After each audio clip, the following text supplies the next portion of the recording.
Bienvenue dans cette nouvelle édition du 12-15. Au sommaire, il y a 54 ans, la République démocratique du Congo accédait à l'indépendance. Cette année, les festivités sont annoncées plus fastueuses que les précédentes. Une célébration qui pose également la question du retour de la paix dans la région. Lutter pour l'égalité entre les sexes, c'est le combat entrepris par le réseau des femmes sénateurs du Gabon. Elles se sont réunies samedi 28 juin pour faire changer les mentalités mais aussi les textes de loi. Et puis en Côte d'Ivoire, le Front populaire ivoirien s'est réuni ce samedi à Cocody. Le comité central extraordinaire a fixé sa ligne de conduite face aux confirmations des charges de la Cour pénale internationale à l'encontre de l'ancien président Laurent Gbagbo. La République démocratique du Congo célèbre en ce lundi 30 juin les 54 années de son indépendance. Plusieurs défilés sont annoncés avec faste. Ce sera le cas à Lubumbashi, la capitale de la province du Katanga. La sobriété était de rigueur depuis 2011, notamment par solidarité avec les populations à l'est du pays, victimes des agissements du mouvement M23. Une certaine ferveur retrouvée qui pose la question du retour de la paix dans la région. Écoutons Justine Poyo-Kasavubu, ancienne ministre de la fonction publique. La paix est absolument indispensable. C'est la raison pour laquelle il faudrait tout de même que la communauté internationale qui s'occupe de notre pays, qui se mêle aussi de notre politique, puisse une fois pour toutes lever l'équivoque et s'afficher clairement en faveur du peuple congolais pour que cette paix soit restaurée. Vous savez, on a vu des conflits dans le monde entier. Quand la communauté internationale veut absolument mettre fin à un conflit, elle le fait. Au Congo, ça tarde encore. Il y a parfois des moments d'espérance, parfois des moments de conflit encore qui ressurgissent. Ça ne va pas. Donc je crois que la paix intérieure est absolument nécessaire, mais elle doit aussi être consolidée par la volonté politique des dirigeants. Et là, je pense qu'il y a des efforts à faire. Au Gabon, le réseau des femmes sénateurs s'est réuni samedi à Libreville autour des femmes cadres, tous secteurs confondus. Cette rencontre vise à promouvoir l'égalité entre les sexes, des disparités entre les genres qui seraient, selon elles, inhérentes à la loi gabonaise. Les précisions de notre correspondant au Gabon, Douglas Toumé. Lutter contre les inégalités entre les sexes, c'est le sens de la rencontre initiée ce samedi par le réseau des femmes sénatrices du Gabon. Une rencontre qui a vu la participation de nombreux cadres. Elles ont exhorté leurs consoeurs à être davantage actives. La femme doit prendre part à l'élaboration des politiques nationales, occuper des emplois publics à tous les échelons du pouvoir. Sans une participation active des femmes et la prise en compte de leur point de vue à tous les niveaux de prise de décision, les objectifs d'égalité, de développement et de paix seraient difficilement réalisables. Cette rencontre, qui avait pour thème général l'implication de la femme gabonaise dans la cité, a permis aux femmes de débattre de plusieurs thèmes, à savoir le développement du mentorat féminin et la lutte contre la discrimination pour permettre l'épanouissement des femmes. Au regard des droits de l'homme, quand on parcourt le code civil gabonais, les femmes ne sont pas égales aux hommes, ni en droit, ni en pratique. On ne peut pas retrouver entre l'homme et la femme une relation qui demande l'obéissance. Sinon, ça dit clairement l'infériorité de la femme vis-à-vis de l'homme. Bon, par exemple, certains hommes profitent de la loi pour maltraiter clairement leur conjoint. Au-delà de cette rencontre, la situation de parité au Gabon est en progression.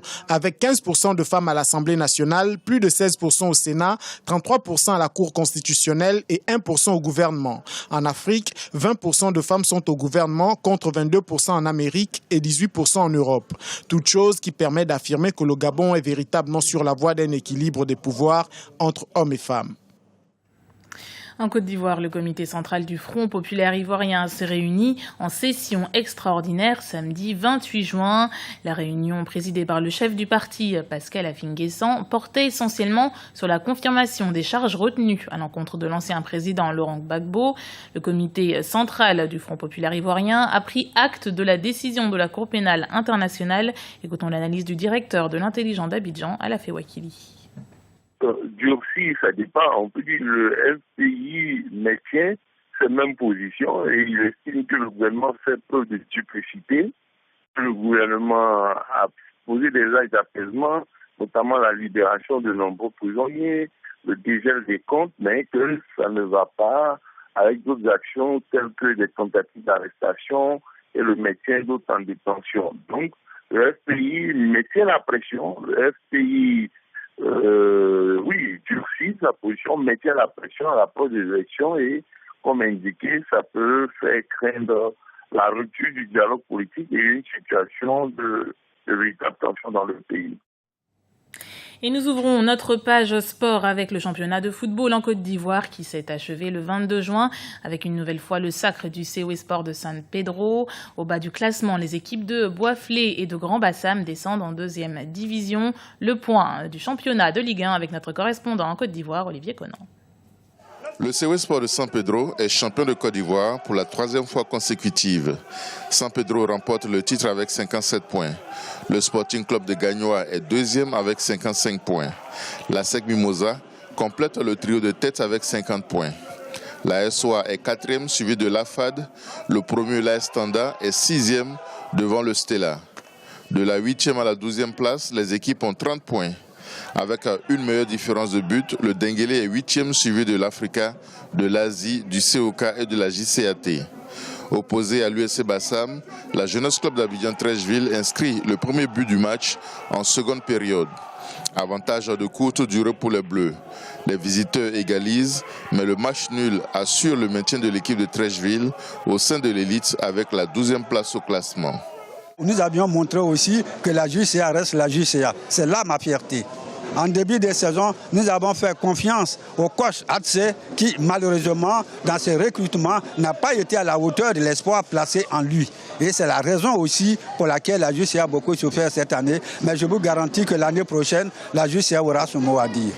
Du côté de l'USC Bassam, on pense déjà à la remontée en Ligue 1 après une année en 2e division. Je dis merci au président du club, Ezalé Georges, qui est en même temps le maire qui a tout fait. Aujourd'hui, le résultat nous condamne à la 2e division. On va se remobiliser pour pouvoir remonter rapidement.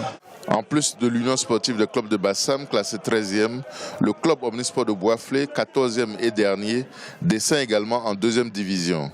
Ces équipes sont remplacées au sein de l'élite par le Stade Abidjan et Boaké FC qui joueront la saison prochaine en Ligue 1. Et la Coupe du Monde de football passe à l'heure africaine ce lundi avec 2 rencontres capitales.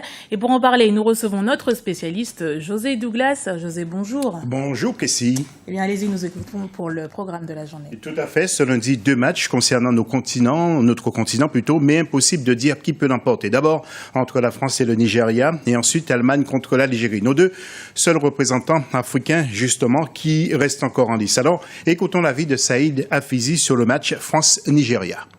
Cette équipe du Nigeria vraiment est très intéressante.